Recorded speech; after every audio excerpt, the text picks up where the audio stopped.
Sega.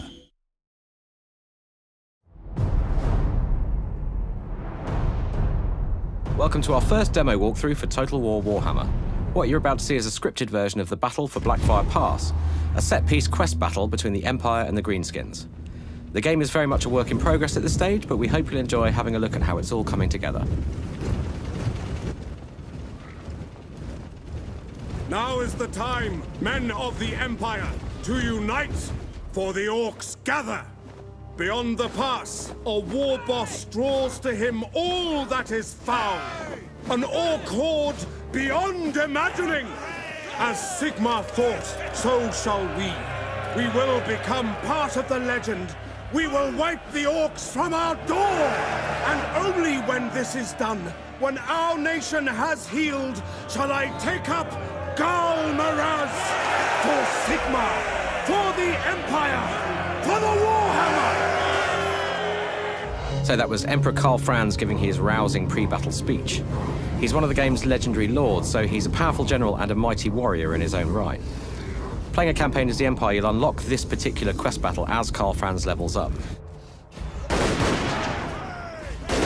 So the Empire's fielding a lot of artillery in this battle, but it's worth noting that you won't just be able to recruit all of this stuff right from the start of the game. There are quite a few late-game units on show here today, and the same goes for spells as well. You'll see a lot of kind of late-game, high-level stuff.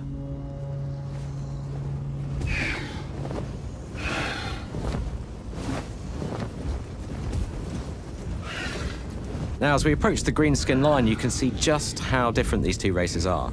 The armies from Warhammer Fantasy Battles give us so much diversity to work with. The playable races in the game are going to look and play really, really differently in both campaign and battle.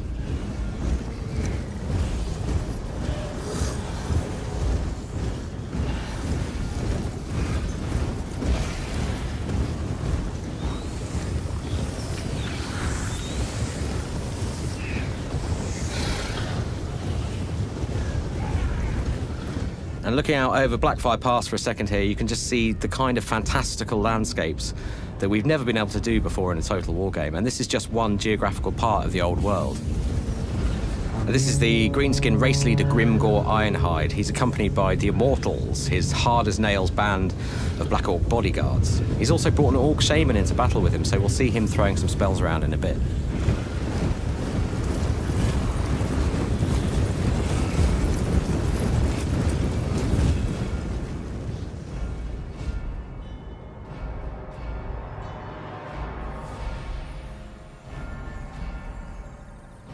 So these snickering little goblins are manning a Doom Diver catapult. Now you can see a goblin fanatic there climbing into the mechanism eagerly with his homemade wings strapped to his arms. And as it fires, you can opt to take first-person control of the Doom Diver and pilot him to his doom. Now it's a pretty wild ride, but once you get the hang of it, you can really get proficient.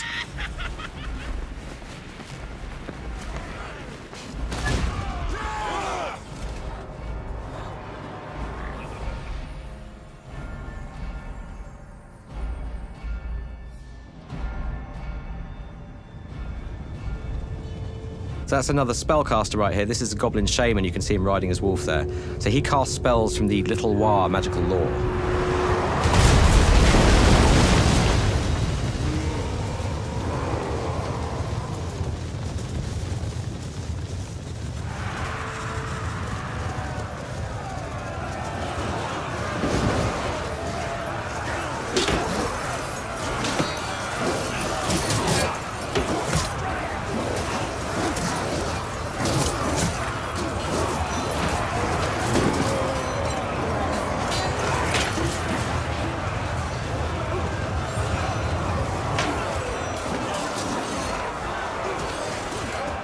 So there's a bit of a flanking counterattack lining up here from the Empire. We've got some ranged cavalry up front there in the shape of Outriders and Pistoliers. Coming up behind them, we have the noble Imperial Knights of the Reichsguard and a unit of Demigriff Knights.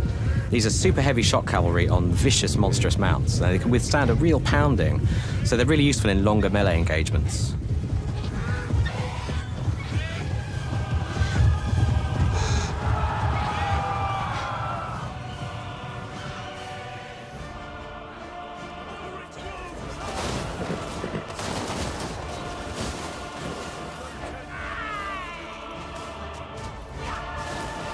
So the Goblin Shaman here has just cast a spell called the Curse of the Bad Moon.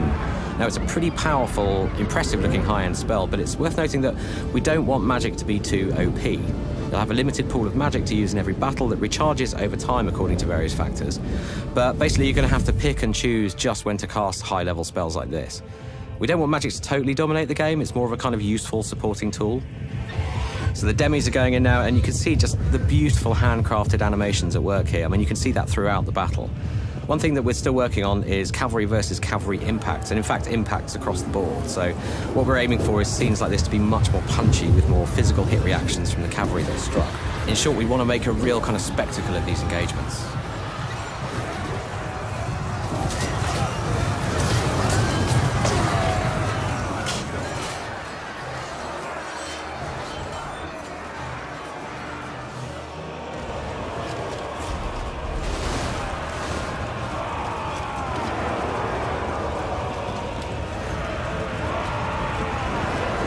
So panning down the line here, you can see just how dynamic our infantry charges have become. You've got units leaping into the fray, defenders physically bracing for impact. You've got AoE attacks going off from large characters. That's Grimgor Ironhide there, getting stuck in with his big magical axe.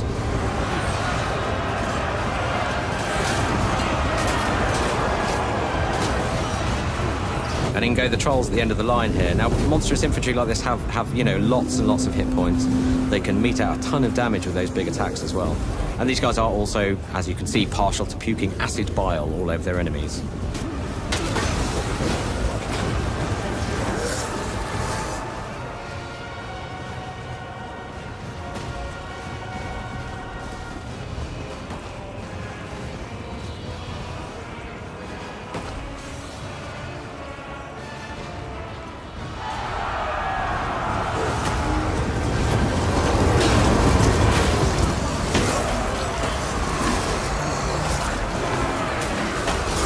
A bit of aerial combat going on here between Deathclaw and the Wyvern. Now, if you gain mastery of the skies in a battle like this, you can then use the maneuverability of your flying units to strike pretty much anywhere on the battlefield.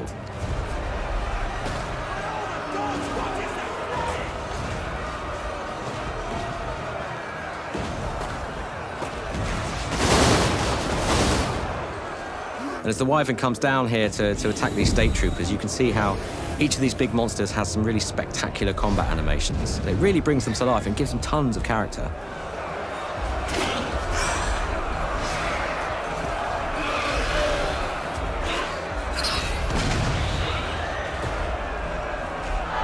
Now, these are two of the Empire's hero characters. This is the Warrior Priest, and just beyond him there, the Witch Hunter.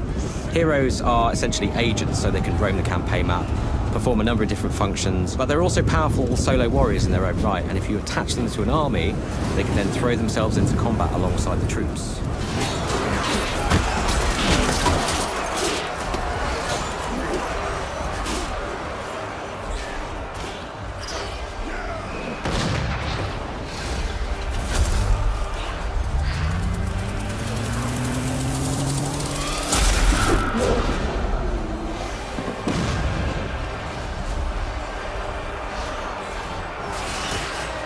So this is the Orc Shaman casting one of the spells from the Big War magical lore.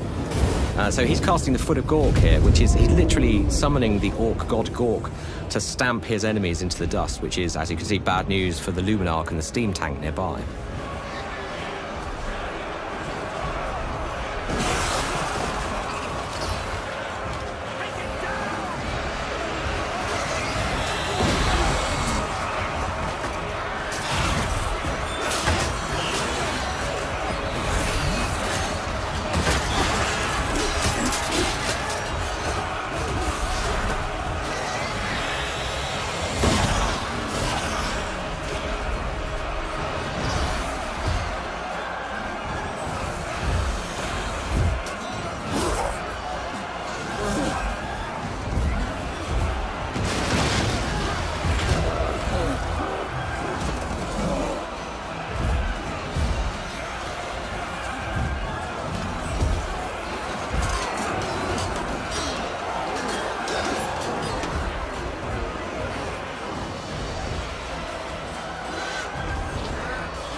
And finally, the Empire's celestial wizard is summoning down the Comet of Cassandora.